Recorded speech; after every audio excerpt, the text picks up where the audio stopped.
Welcome to another edition of the Red Zone podcast. I'm your host, Emmanuel Pointinger, and on today's episode, we are introducing something new to the podcast for the 2025 CFL season, and it is called CFL Tiers. It is kind of like power rankings, but instead of ranking 9 to 1 and like each team has, a position, this time we're doing it in tiers. So there could be two or three teams in one tier. Very unlikely there'll be three, but you never really know. And then I will be naming the tiers and explaining, why it's named that. So let's get right into it. You'll kind of understand as we go how this kind of works.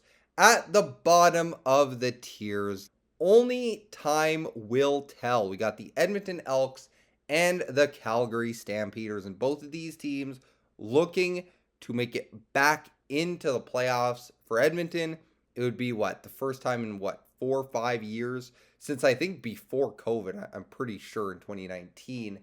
And then for Calgary, who ended with the worst record in 2024, and how it ended was just so bad, they're just trying to get right back into the playoff picture because fans won't take a lot of years of losing with the Stampeders. So they're looking to have a bounce back season. Both of these teams made a ton of changes. For Edmonton, they revamped that entire defense.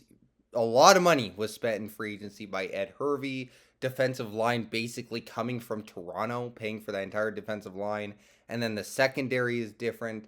Linebackers, I think, stayed the same with Niles Morgan and Nick Anderson, I'm pretty sure. But it stayed the same there. So a whole new look defense. And then their offense, some receivers are different. I mean, Eugene Lewis is gone. Tevin Jones is gone. But they brought in Keon Julian Grant. They have Steven Dunbar on the team. So, a lot of changes with this team.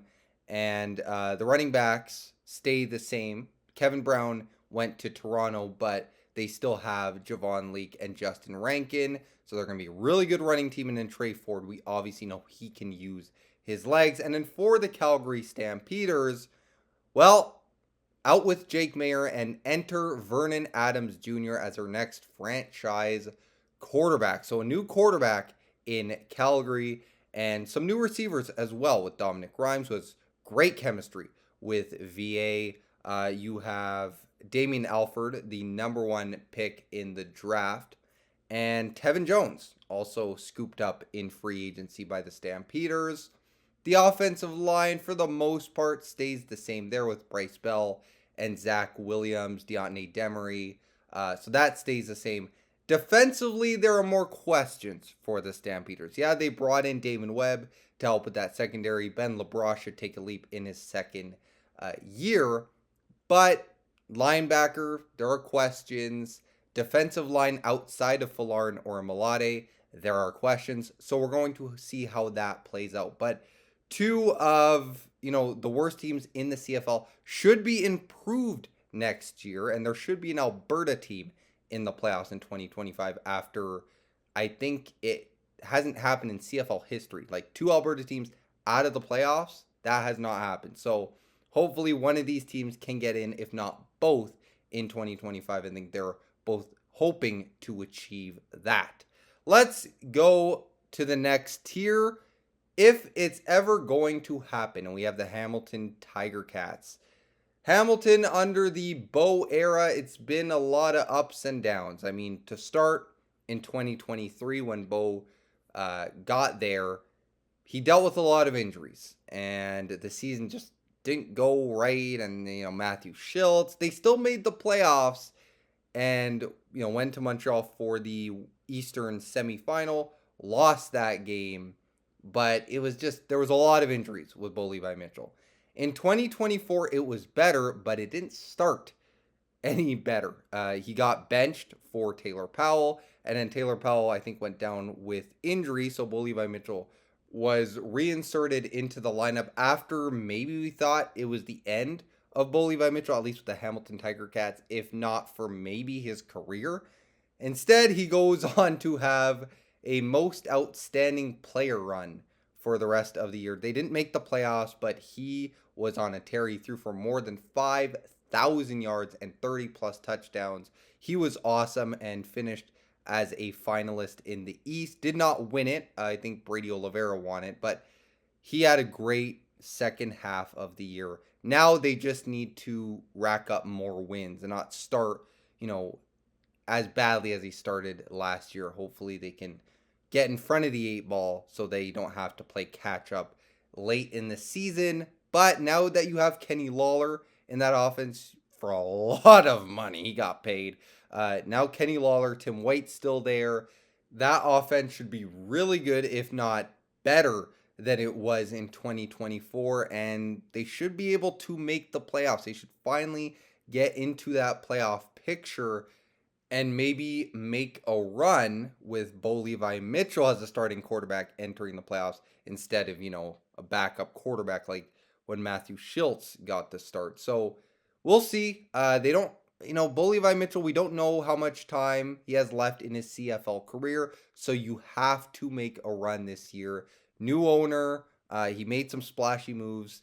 You got to get back into that playoffs and not further. So that's where Hamilton ranks in this tier list. Let's go to the next tier, the get back. And we got the BC Lions. Yes, they're trying to get back to the 2022 season, at least with Nathan Rourke. I don't know if he can duplicate what he did in 2022, but they're hoping to have the same type of success, because when you return in 2024 midway through the season, it just didn't look right. I mean, 4 touchdowns, 9 interceptions.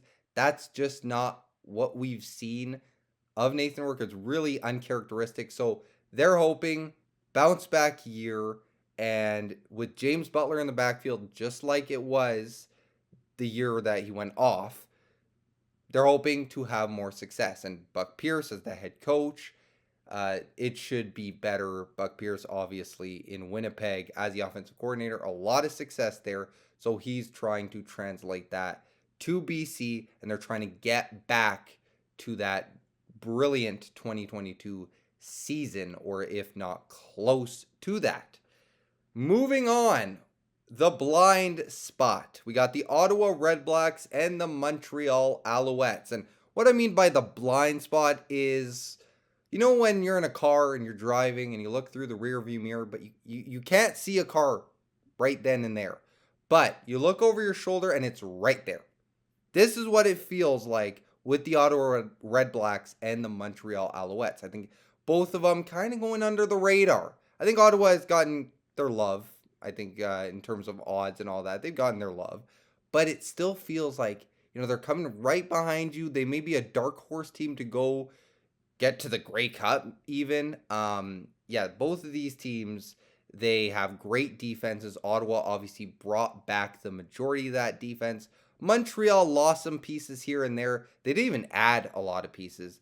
They just have a very solid team. Obviously last year they won the East Division, running away with it. So they're hoping to do the same with their new franchise quarterback in Davis Alexander.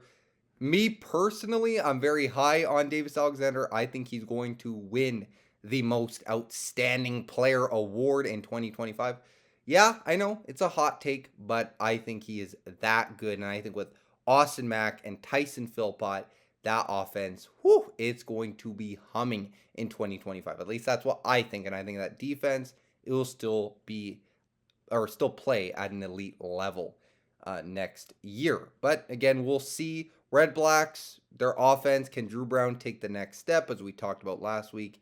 And they too have some great receivers there. Eugene Lewis joining in the off season, and they have Justin Hardy, who was a 1,000-yard receiver last year. So these two teams could be real threats to make a Grey Cup run, dark horses, if you will. And they could surprise us in 2025. Next, it is Winnipeg, the Winnipeg Blue Bombers. Yes, it feels like this is a year that they're finally going to fall off. Finally! They started 0-4 last year and then somehow won the West Division. And it feels like feels like a year, they got younger on that defense, somewhat on that offense, lost a lot of receivers. But it feels like with Zach Collaros, with Brady Oliveira, and with Mike O'Shea as the head coach, they're going to find a way to make it right back into the playoffs. Not only into the playoffs, but hosting a West final. Maybe not as good as previous years, but they can definitely, I think, do it and get to the Grey Cup once again. But we'll see. I mean, they always host the West final, so wouldn't be surprising if they do it yet again this year. It feels like the IG Field Invitational, really. That's how it's going in the West Division. I think a lot of teams want to, get that first place spot and beat out Winnipeg. It's going to be tough, but we'll see how Winnipeg does this year. Next up, right there, you got the Saskatchewan Roughriders. They're just right there. They could do it this year. They have the team. Trevor Harris, if he can, the health. Health is going to be a big factor. As I said last week as well, it's going to be a big factor with the Saskatchewan team. Trevor Harris, he's dealt with his fair share of injuries throughout his career. Last year, it was, you saw what happened. Last year, he was healthy, and he had a brilliant year. Not the entire season he was healthy. I think it was 12 or 13 games. But he ended that season off like an MOP candidate. And they made the playoffs. They won their first game against the BC Lions, got to the West Final, but lost to Winnipeg. So it feels like, look, they're right there. That defense is great. That offense, they have the talented receivers there. So if the Drake curse does not get in the way of any of that, I think they could be right there in the Grey Cup. First time since 2013. And at the top of the tiers, yes, it is the defending champion Toronto Argonauts. And the tier name for them, we've seen this before. Yeah, losing a lot of free agents. Maybe more last year than this year, but they still lost a ton. As I said, basically that whole defensive line is gone. It's all new. And some people in the secondary, some players there in Priester, Robert Priester, Deshaun Amos is gone, Royce Mechie is gone. So a lot of new faces on that defense. And then further offense, not many changes. I mean, they released Kadeem Carey, which was really surprising because he was a 1,000-yard rusher last season. So that was surprising. They have Kevin Brown now, so he'll maybe get the start in week 1, but we'll have to see there. And they brought back Janarian Grant, DeMonte Coxey. No, Janarian Grant is more of a returner, but sometimes he's in on offense. But, the Toronto Argonauts, they find a way to be successful, get through the regular season, get into the playoffs, maybe host an East Final, and get back to the Grey Cup, and possibly be a dynasty. But that will do it for a CFL Tiers, a new thing that we're bringing to the podcast weekly. This was the pre-season edition of the Tiers. Tomorrow, I will be doing the preview and predictions for all the games in week 1. The CFL season is nearly here. You just got to wait a couple days, and then we are back with some CFL football. That is going to feel so good. Yeah, the preseason was good, but this is the real, the regular season. We're finally here. So we're going to be doing that tomorrow.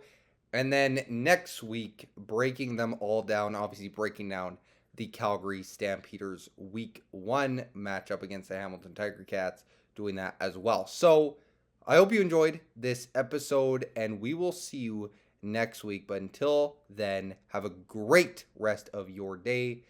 Peace.